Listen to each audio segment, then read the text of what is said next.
Hello good evening my dear students, आप सभी का स्वागत है आपके YouTube channel study with Ritesh में। और जो भी बच्चे पैरामेडिकल, पॉलिटेक्निक और आईआईटी की तैयारी करना चाहते हैं उनके लिए वीडियो बहुत ही ज़्यादा बेनिफिशियल होने वाली है, तो अंत तक वीडियो में बने रहिए और हर रोज़ हमारे साथ जुड़िए इसी टाइम में, ठीक है। और आपका आईआईटी के एग्ज़ाम का डेट आ चुका है, तो आप लोग अच्छे से तैयारी कीजिए, मेहनत कीजिए और आपको इस बार एग्ज़ाम निकालना है, ठीक है। चलिए तो बच्चों स्टार्ट करते हैं आज के क्लास को। आज का पहला क्वेश्चन है परमाणु ढेर में ईंधन है।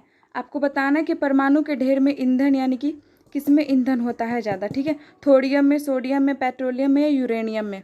बताइए परमाणु ढेर में ईंधन, फटाफट से बताइएगा। थोरियम में, सोडियम में, पेट्रोलियम में या यूरेनियम में। परमाणु ढेर में ईंधन है तो इसमें किस में होता है? थोरियम में, सोडियम में, पेट्रोलियम में, यूरेनियम में। तो ये क्या हो जाएगा? ये आपका यूरेनियम हो जाएगा, ठीक है। परमाणु ढेर में जो ईंधन होता है वो किस में? आपका यूरेनियम में होता है, ठीक है बच्चों। चलिए तो अगले प्रश्न की ओर बढ़ते हैं। आपका अगला प्रश्न है हाइड्रोजन बम। हाइड्रोजन बम में हम इस प्रक्रिया का प्रयोग करते हैं। आपको बताना है कि हाइड्रोजन बम में किस प्रक्रिया का प्रयोग होता है। बताइए फटाफट से, हाइड्रोजन बम में किस प्रक्रिया का प्रयोग होता है? संलयन का, नाभिकीय संलयन का, या नाभिकीय विखंडन का, या आयनन का, या विद्युत संश्लेषण का। बताइए हाइड्रोजन बम में किस प्रक्रिया का प्रयोग होता है? फटाफट से बताइए बच्चों, ये हाइड्रोजन बम में जो है किस प्रक्रिया का प्रयोग होता है? तो सभी को पता है कि हाइड्रोजन बम में जो है हम लोग संलयन प्रक्रिया यानी कि नाभिकीय संलयन प्रक्रिया का प्रयोग करते हैं। और नाभिकीय विखंडन यानी कि ये आपका एटम बम, ठीक है, एटम बम यानी कि परमाणु बम, ठीक है। तो उसमें क्या नाभिकीय विखंडन का प्रयोग होता है, ठीक है। चलिए अगले प्रश्न की ओर बढ़ते हैं। अगला प्रश्न है आपका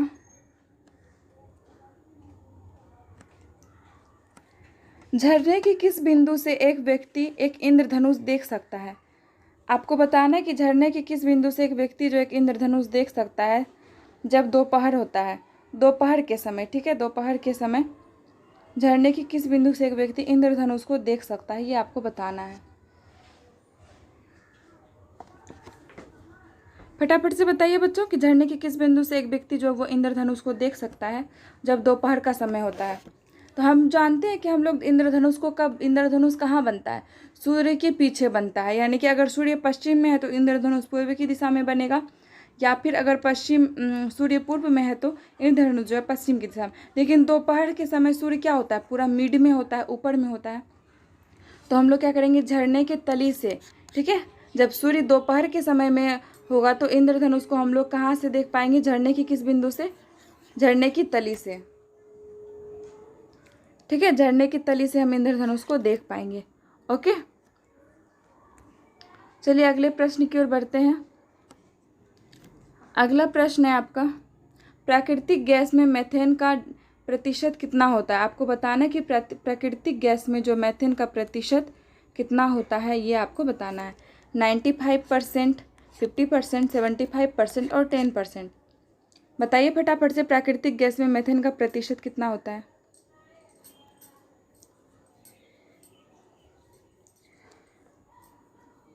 बताइए बच्चों, प्राकृतिक गैस में मेथेन का प्रतिशत कितना होता है? तो प्राकृतिक गैस में जो मेथेन का प्रतिशत वो कितना होता है? वो 95% होता है। एथेन और प्रोपेन का प्रतिशत कितना होता है? वो 5% होता है, ठीक है। एथेन और प्रोपेन वो कितना होता है आपका? 5% होता है, ठीक है। चलिए अगले प्रश्न की ओर बढ़ते हैं। अगला प्रश्न है आपका भंजन का प्रयोग इसके उत्पाद में होता है। तो भंजन का प्रयोग हम लोग किसके उत्पाद में करते हैं? बताइए। Fragmentation is used in its product. आपको बताने कि फ्रेगमेंटेशन का उपयोग हम लोग किसके उत्पाद में करते हैं? बताइए। पहला आपका सिरका है, बायोगैस है, पेट्रोल है, बहुलक है।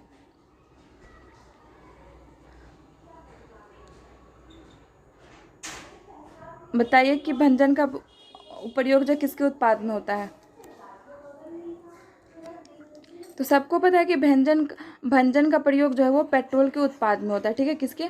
पेट्रोल के उत्पाद में हम लोग भंजन का प्रयोग करते हैं, फ्रेगमेंटेशन का, ओके।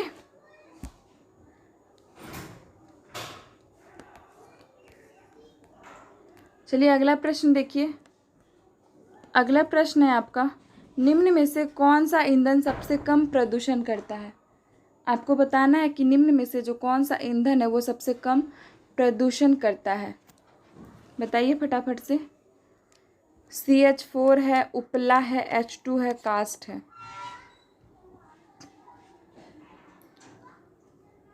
उपला तो कभी नहीं होगा क्योंकि ये गोबर से बनाया जाता है और ये सबसे ज़्यादा प्रदूषित करता है और लकड़ी भी करता है। और CH4 यानी कि मीथेन। ठीक है, तो सबसे कम क्या होगा, ये आपका H2 यानी कि हाइड्रोजन जो है ये सबसे कम प्रदूषण करता है ईंधन में। ठीक है, चलिए अगले प्रश्न की ओर। अगला प्रश्न है, निम्न में से कौन सा ईंधन का कैलोरी मान न्यूनतम है। आपको बताना है कि इनमें से कौन से ईंधन का जो कैलोरी मान है वो सबसे कम न्यूनतम होगा। C2H6, C2H5OH, C2H2 और H2।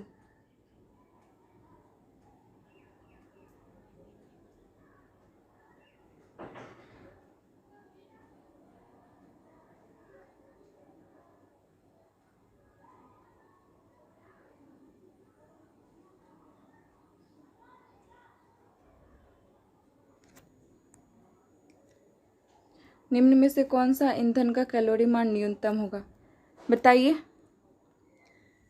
फटाफट से बताइए क्या होगा। ठीक है, तो जिन भी बच्चों का ऑप्शन नंबर बी है वो बिल्कुल सही है। C2H5OH का जो कैलोरी मान है वो सबसे न्यूनतम होगा। कितना होता है, तो 30 के जूल पर ग्राम। ठीक है, इतना आपका क्या होता है, न्यूनतम मान होता है C2H5OH का। चलिए तो अगला प्रश्न देखिए। अगला प्रश्न बताइए कि एक इलेक्ट्रॉन होता है, आपको बताना है इलेक्ट्रॉन क्या होता है, अल्फा कण होता है, बीटा कण होता है, पॉजिट्रॉन होता है या H+ आयन होता है।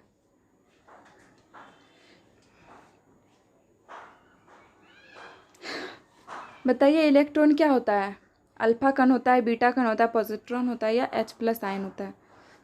बताइए, तो सबसे आप सभी को पता है कि इलेक्ट्रॉन क्या होता है, ये बीटा कण होता है।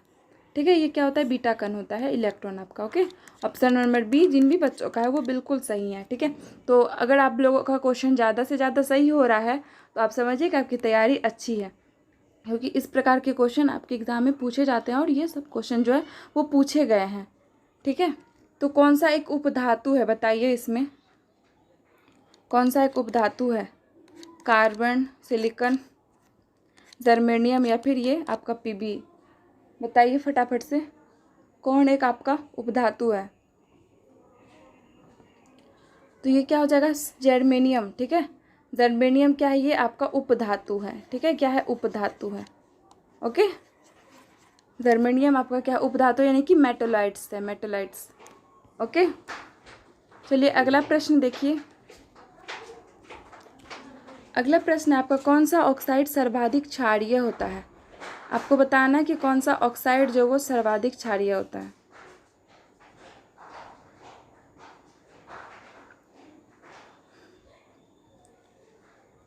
आपको बता दें कि धातु ऑक्साइड यानी कि धातु ऑक्साइड जो होता है वो सर्वाधिक क्षारीय होता है। कौन, धातु ऑक्साइड वो क्या होता है, वो सर्वाधिक क्षारीय होता है आपका। ठीक है, इसमें बताइए कि धातु ऑक्साइड कौन है, Pb है, CO है, Sn है या SiO2 है। बताइए।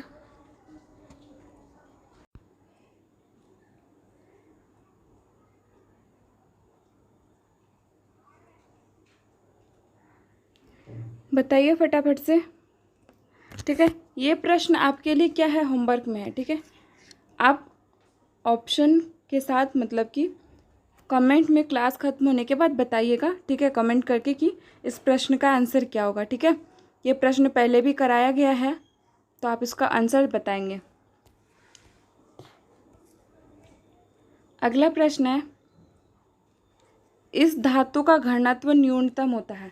आपको बताना है कि किस धातु का घनत्व जो सबसे न्यूनतम होता है, Hg का, Fe का, Pb का और K का। Hg है मरकरी, Fe मतलब आयरन, Pb मतलब शीशा या लेड जिसको बोलते हैं, और फिर K मतलब पोटासियम आपका। बताइए कि सबसे धातु का घनत्व न्यूनतम किसका होता है। किस धातु का घनत्व जो है न्यूनतम होगा, बताइए फटाफट से।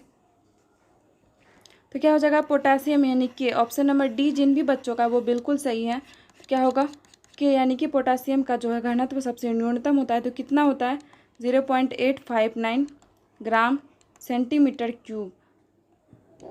ठीक है, ये घनत्व होता है पोटासियम का। ठीक है बच्चों, चलिए अगला प्रश्न। ये भी प्रश्न आपके लिए क्या है, होमवर्क में है। ठीक है, क्षारीय और अम्लीय दोनों धातु के ऑक्साइड्स आपको बताने हैं। ठीक है, चलिए अगला प्रश्न देखिए। अगला प्रश्न है आपका, जल गैस में उपस्थित होता है। आपको बताना है कि जल गैस में क्या उपस्थित होता है। CO2 होता है, N2 होता है, NO2 होता है या CO होता है। जल गैस में क्या उपस्थित होता है आपको ये बताना है।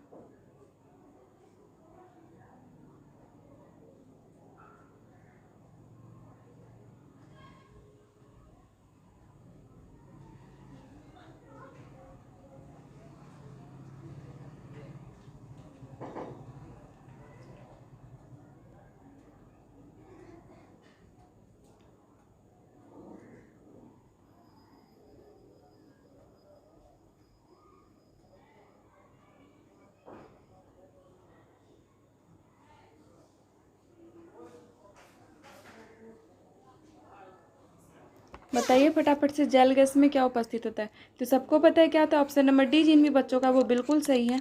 CO यानी कि कार्बन मोनोऑक्साइड। ठीक है, जल गैस में जो आपका कार्बन मोनोऑक्साइड उपस्थित होता है। ठीक है, क्या कार्बन मोनोऑक्साइड। अगला प्रश्न देखिए, इसकी ऑक्टेन संख्या शून्य है। आपको बताना है कि किसकी ऑक्टेन संख्या जो वो शून्य है। C10 H22 C7 H16 C6 H12 या फिर C8 H18। ऑक्टेन संख्या शून्य किसका होगा, जिसका ऑक्टेट पूरा हो जाएगा। तो यहाँ पर देखिए किसका ऑक्टेट पूरा हो रहा है, 2 8 18 होता है ना, तो किसका 8 और 18। तो ऑप्शन नंबर डी जो है वो बिल्कुल सही हो जाएगा। CH818 की ऑक्टेन संख्या जो क्या होगी वो शून्य होगी आपकी। ठीक है, ऑप्शन नंबर डी जिन भी बच्चों का वो बिल्कुल सही है। ठीक है, जिन भी बच्चों का ऑप्शन नंबर डी है बिल्कुल सही है। अगला प्रश्न आपका, भारी जल वह जल होता है। आपको बताना है कि भारी जल जो कौन सा होता है, जिसमें 4 डिग्री तापमान पर स्थिर रखा जाता है, या जिसमें कैल्शियम एवं पोटेशियम के अम्लीय लवण होते हैं, या जिसमें हाइड्रोजन का स्थान उसका आइसोटोप ले लेता है, जिसमें ऑक्सीजन का स्थान उसका आइसोटोप लेता है। तो क्या होता है कि भारी जल में हाइड्रोजन का ही ना आइसोटोप बदल जाता है। पहले तो H2 लिखते हैं, लेकिन जब बाद में क्या हो जाता है D2O हो जाता है, यानी कि ड्यूटेरियम हो जाता है। तो हाइड्रोजन का आइसोटोप उसका जो हाइड्रोजन का स्थान है उसका आइसोटोप ले लेता है। तो इसी को हम लोग क्या बोलते हैं, भारी जल बोलते हैं। ठीक है, भारी जल का फॉर्मूला क्या होता है आपका D2O। चलिए तो बढ़ते हैं अपने अगले प्रश्न की ओर। अगला प्रश्न है आपका, चुंबकीय फ्लक्स की इकाई क्या है। आपको बताना है कि चुंबकीय फ्लक्स की इकाई क्या है, फटाफट से बताइए। पहला है वेबर, गॉस, टेस्ला या weber metre, weber per metre.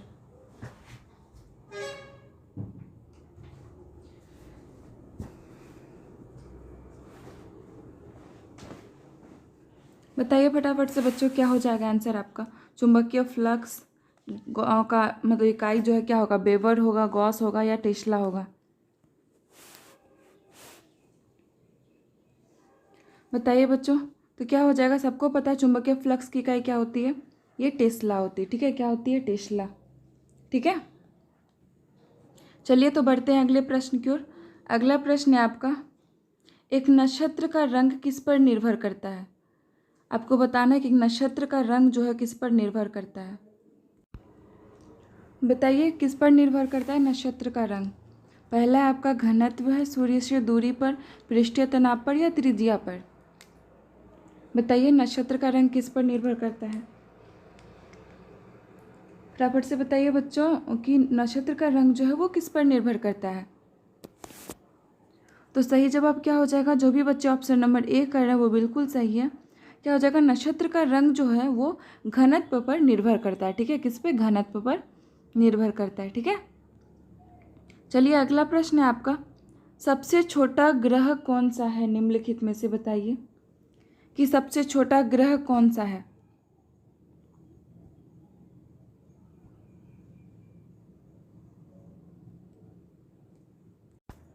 ठीक है, तो बच्चों क्या होगा आपका प्रश्न जो था क्या कि ग्रहों में सबसे छोटा कौन सा है? निम्नलिखित ग्रहों में सबसे छोटा कौन सा है आपको ये बताना है। बृहस्पति, शुक्र, बुध और पृथ्वी। तो सबको पता है कि सबसे छोटा ग्रह कौन सा है? बुध होता है। ठीक है, तो बताने का ज़रूरत नहीं पड़ेगा। सबसे छोटा क्या होता है? बुध होता है। और सबसे बड़ा ग्रह कौन सा है? ये आपका बृहस्पति है सबसे बड़ा। ठीक है, सबसे बड़ा।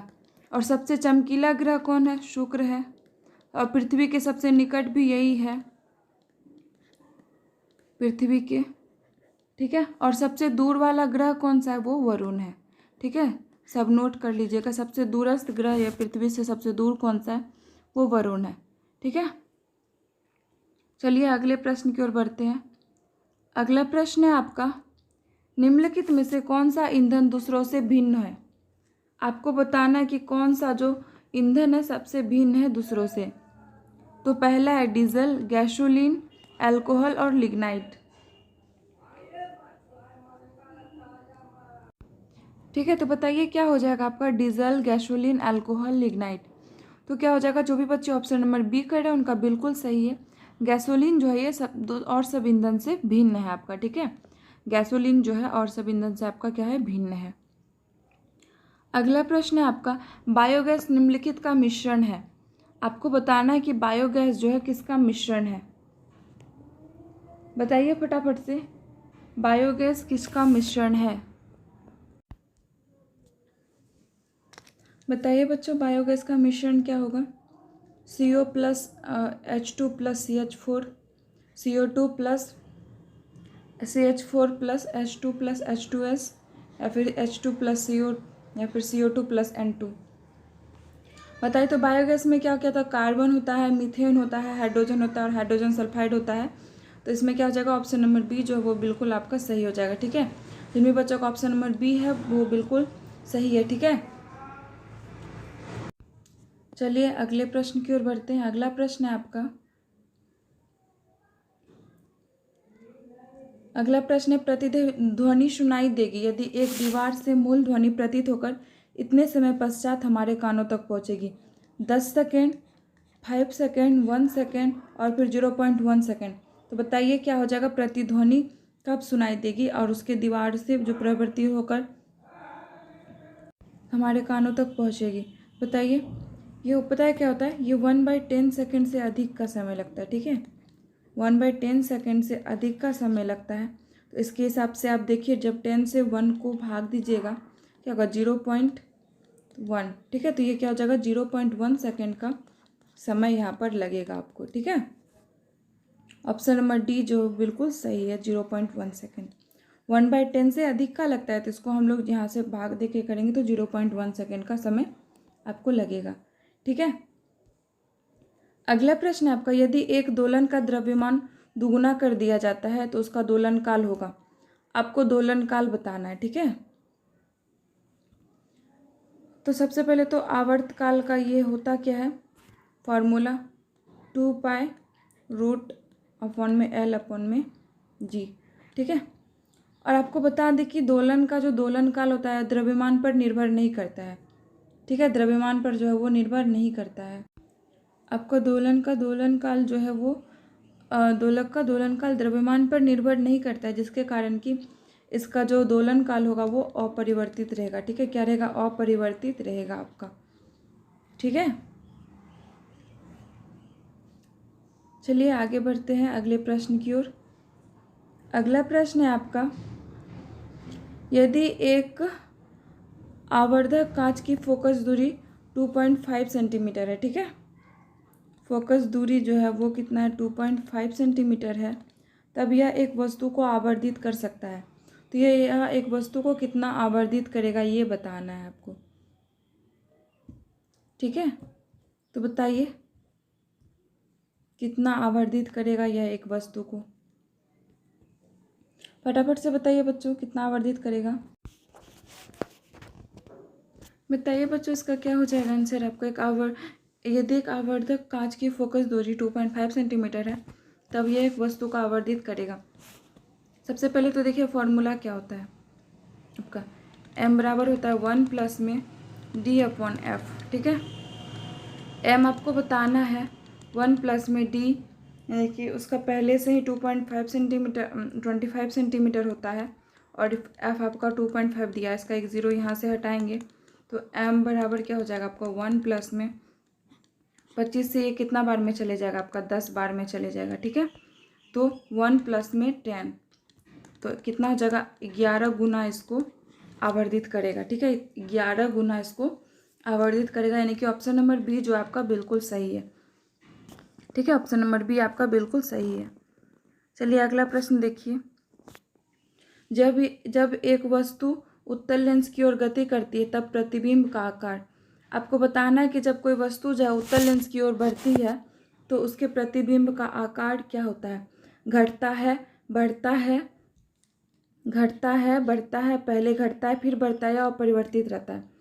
बताइए, जब एक वस्तु उत्तल लेंस की ओर गति करती है तब उसका प्रतिबिंब कैसा होता है, बताइए फटाफट से उसका प्रतिबिंब कैसा होगा, बताइए बच्चों क्या हो जाएगा आपका आंसर, पहले घटेगा या बढ़ेगा, या फिर पहले घटता है, बढ़ता है, या फिर अपरिवर्तित रहता है।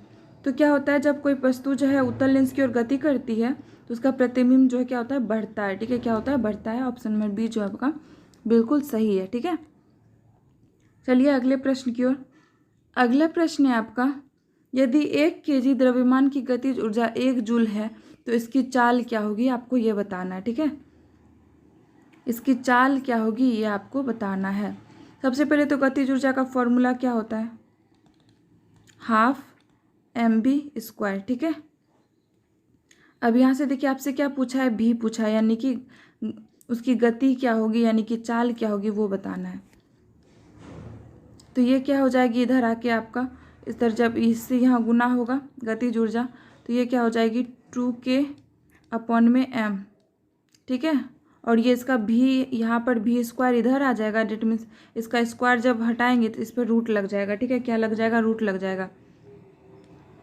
ये आपका क्या हो जाएगा 2 × 1 गतिज ऊर्जा का, यानी कि किस इसका दिया हुआ है क्या, गतिज ऊर्जा का 1 जूल है, और फिर आपका m यानी कि मास भी आपका क्या है 1 है, और ये क्या हो जाएगा 2 × 2 यानी कि इस पर जब रूट जाएगा तो ये क्या हो जाएगा आपका 2 रूट बचेगा। ठीक है, क्योंकि 1 और 1 का रूट तो 1 ही होता है, इसमें होता है ना, बस 2 रूट बचेगा, यानी 2 रूट का वैल्यू कितना होता है आपका 1.41 मीटर पर सेकेंड। ठीक है, 1.41 मीटर पर सेकेंड जो है आपकी इसकी चाल हो जाएगी। ठीक है, कितनी हो जाएगी 1.41 मीटर पर सेकेंड आपकी इसकी चाल हो जाएगी। ठीक है, तो चलिए तो अगले प्रश्न की ओर बढ़ते हैं। अगला प्रश्न है आपका, यदि एक तरंग 0.8 सेकेंड में 24 चक्कर पूरा करती है तो तरंग की आवृत्ति क्या होगी ये आपको बताना है। ठीक है, तरंग की आवृत्ति क्या होगी ये आपको बताना है, बताइए फटाफट से क्या हो जाएगा। इसमें समय क्या है, पहले तो ये लिखिए टाइम बराबर 0.8 सेकेंड। ठीक है, और चक्कर की संख्या क्या है, यानी कि n बराबर क्या हो जाएगा 24। तो आवृत्ति निकालने के लिए क्या होती है, आवृत्ति जब निकाला जाता है तो उसका फॉर्मूला क्या होता है, चक्करों की संख्या यहाँ पर हो जाएगी, चक्करों की संख्या अपॉन में आपका हो जाएगा क्या, समय। ठीक है, क्या हो जाएगा, समय। तो चक्करों की संख्या 24 है, अपॉन में 0.8 है, यहाँ से पॉइंट हटाएंगे तो ऊपर जीरो चले जाएगा, 8 × 24 यानी कि आवृत्ति जो हो जाएगी 30 Hz। 30 Hz यानी कि ऑप्शन नंबर ए जो है वो आपका बिल्कुल सही है। ठीक है बच्चों, अगर आपका आंसर सही है तो आपकी तैयारी अच्छी चल रही है। ठीक है, अगर नहीं सही हो रहा है तो आपको और भी ज़्यादा मेहनत की ज़रूरत है। ठीक है, अगला प्रश्न देखिए, निम्नलिखित पदार्थों में से किसकी अधिकतम विशिष्ट ऊष्मा है, निम्नलिखित पदार्थों में से किसकी अधिकतम विशिष्ट ऊष्मा होती है ये आपको बताना है। बताइए सबसे मतलब किसका विशिष्ट ऊष्मा जो है सबसे ज़्यादा होगा, लोहा का, जल का, तांबा का या पारा का, लोहा का, जल का, तांबा का या पारा का, बताइए विशिष्ट ऊष्मा किसकी सबसे अधिकतम होगी। फटाफट से बताइए बच्चों, विशिष्ट ऊष्मा सबसे ज़्यादा किसकी होगी? तो सबसे ज़्यादा विशिष्ट ऊष्मा क्या होता है, किसका होता है? जल का होता है। ठीक है, विशिष्ट ऊष्मा जो है सबसे ज़्यादा किसका होता है? जल का होता है। ठीक है, चलिए अगले प्रश्न की ओर बढ़ते हैं। अगला प्रश्न है आपका, अगला प्रश्न है आपका,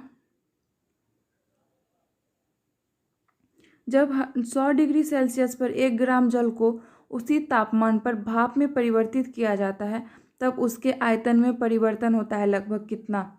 ये आपको बताना है। ठीक है, बताइए बच्चों कितना परिवर्तन होगा? 1 सीसी का, 100 सीसी का, 1030 सीसी का या 1670 सीसी का?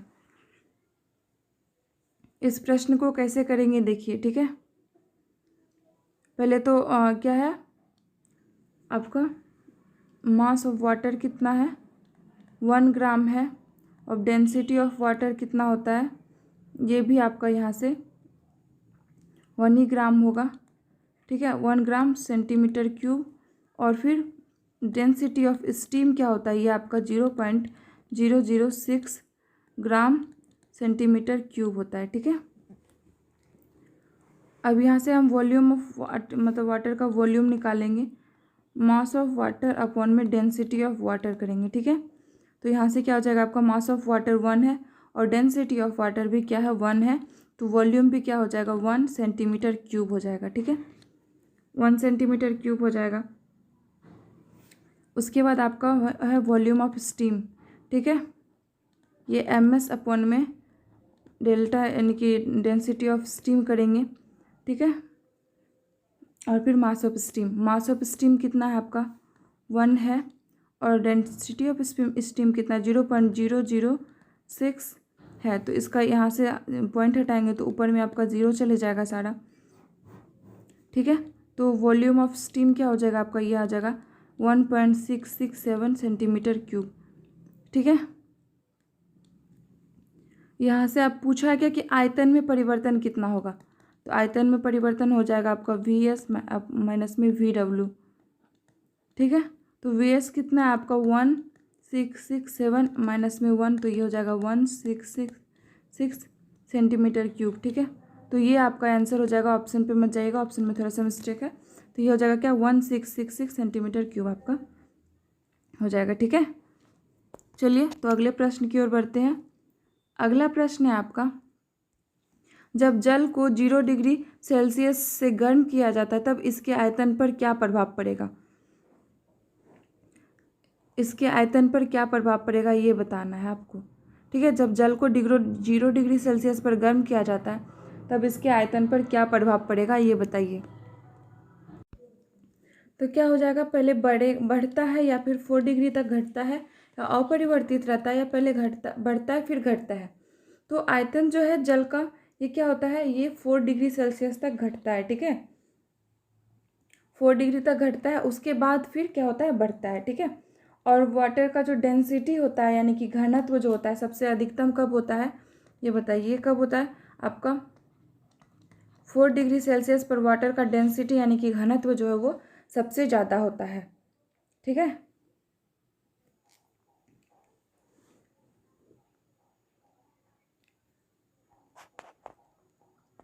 चलिए अगले प्रश्न की ओर बढ़ते हैं।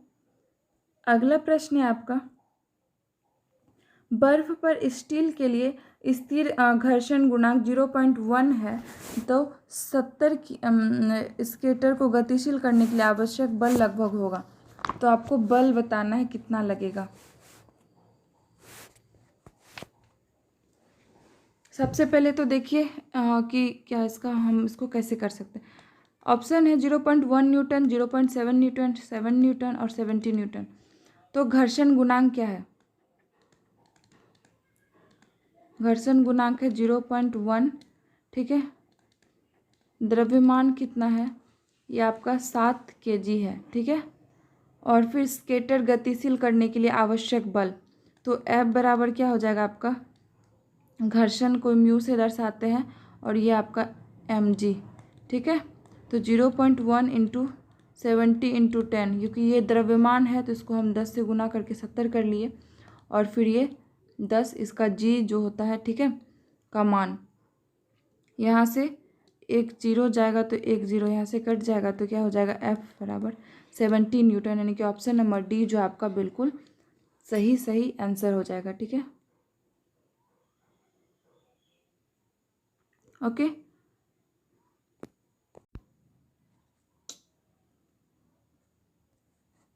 बताइए फटाफट से, किस पर नहीं करता? उनके बीच की दूरी, उनके द्रव्यमानों का योग, उनके द्रव्यमानों का गुणनफल और गुरुत्व स्थिरांक। तो बताइए किस पर निर्भर नहीं करता है इनके, मतलब गुरुत्वाकर्षण का बल। फटाफट से बताइए। तो क्या हो जाएगा आपका ऑप्शन नंबर बी, यानी कि सॉरी एक मिनट, ऑप्शन नंबर बी जो आपका बिल्कुल सही हो जाएगा। उनके द्रव्यमानों का योग पर निर्भर नहीं करता है। ठीक है, उनके क्या द्रव्यमानों के योग पर निर्भर नहीं करता है। तो जिनका भी ऑप्शन नंबर बी था उनका बिल्कुल सही। कुछ क्वेश्चन यहाँ से हम देखेंगे। ठीक है, तो आपको बताना है पहला क्वेश्चन कि दो कणों के बीच गुरुत्वाकर्षण बल जो होता है, ठीक है, ग्रेविटेशनल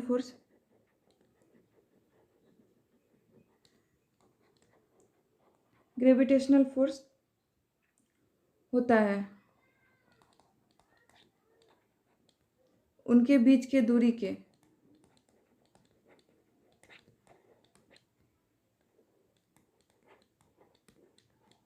अब आपको बताना है कि दो कण का जो गुरुत्वाकर्षण बल होता है उस दो कणों के बीच में, वो उनके बीच की दूरी का क्या होता है? समानुपाती होता है या व्युत्क्रमानुपाती होता है? दोनों में से बताइए जल्दी से, फटाफट से बताइए क्या हो जाएगा आपका आंसर।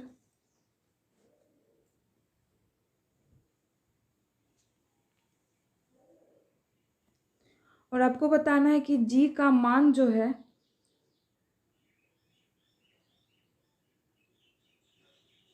ध्रुव पर कितना होता है? ध्रुव पर विषुवत रेखा की अपेक्षा।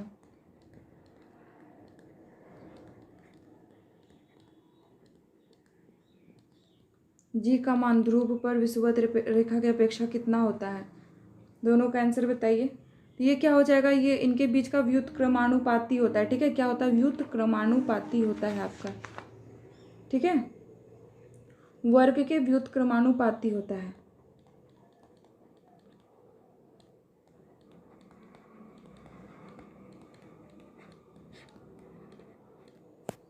और ये जी पर ध्रुव का मान विषुवत रेखा की अपेक्षा क्या होती है? अधिक होती है। ठीक है, क्या होती है? अधिक होती है आपकी।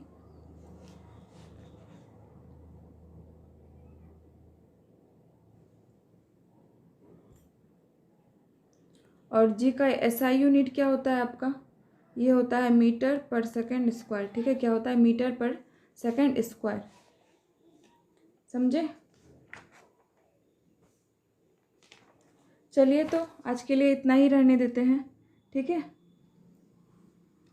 एक प्रश्न लेते हुए जाइए और बताते हुए जाइएगा क्लास के बाद कि उसका आंसर क्या होगा आपका। ठीक है, यहाँ हम प्रश्न लिख रहे हैं, किसी वस्तु का द्रव्यमान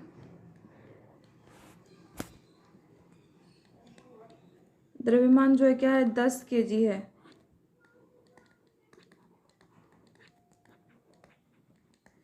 चंद्रमा पर उस वस्तु का भार होगा। बता इसका आंसर जो है आप कमेंट बॉक्स में ज़रूर बताइएगा कि किसी वस्तु का द्रव्यमान 10 kg है तो चंद्रमा पर उस वस्तु का भार क्या होगा, इसको बताते हुए जाइएगा। ठीक है, तो चलिए बाय बाय, टेक केयर। आज के लिए इतना ही। अपना ख्याल रखिए और मन से पढ़ाई कीजिए। अब एग्ज़ाम बहुत नज़दीक है, आपके सारे फॉर्म आ चुके हैं। ठीक है, तो चलिए मिलते हैं फिर अगली वीडियो में अगले प्रश्न के साथ, कुछ रोचक और कुछ इंटरेस्टिंग प्रश्नों के साथ। ठीक है, जो आपके एग्ज़ाम पॉइंट ऑफ व्यू से बहुत ज़्यादा इंपॉर्टेंट होगा।